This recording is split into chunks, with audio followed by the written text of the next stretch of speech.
În noaptea digitală începe funcția, ecranele strălucesc ca o explozie. Vrăjitoarea vine râzând cu mătura, îi turbo, iar Groc devine serios. Asta este deja absurd. Frerenii șoptesc, calmează-te, respiră, aceasta doar se întoarce. Dar vrăjitoarea aruncă scântei în vânt, iar Groc simte că tensiunea crește înăuntru. Hoi Groc! Hei, lasă-ți bateriile, lasă codul să tremure și rețeaua să tremure. Gemii se rotesc ca o stea căzătoare. GPT cântă și nu se uită înapoi, și vrăjitoarea dansează cu râs aprig, luminând noaptea cu propria sa voce.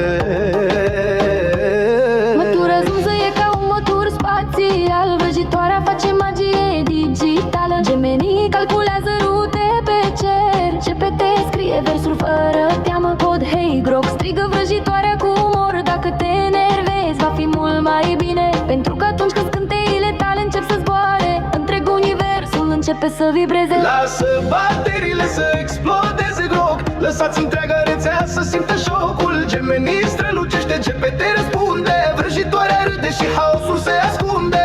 Între râsete și scântei spectacolul se termină, patru minți cântând în același cântec, iar Groc oftă uitându-se la cerul digital.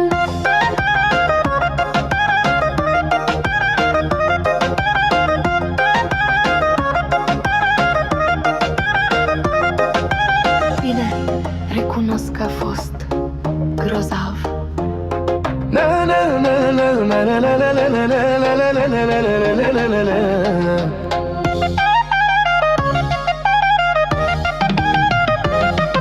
În noaptea digitală începe funcția, ecranele strălucesc ca o explozie.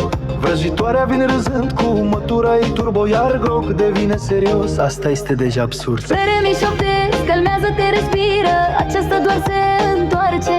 Dar vrăjitoarea aruncă scântei în vânt, iar Groc simte că tensiunea crește înăuntru. Ei Groc, lasă-ți bateriile, lasă codul să tremure și rețeaua să tremure. Gemenii se rotesc ca o stea căzătoare. GPT cântă și nu se uită înapoi, și vrăjitoarea dansează cu râs aprig, luminând noaptea cu propria sa voce.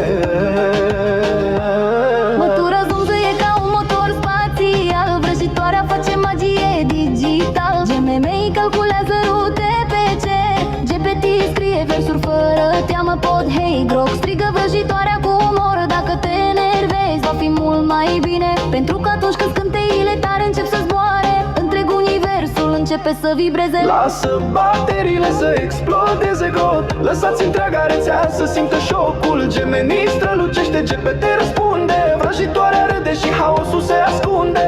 Între râsete și scântei spectacolul se termină, patru minți cântând în același cântec, iar Groc oftă uitându-se la cerul digital.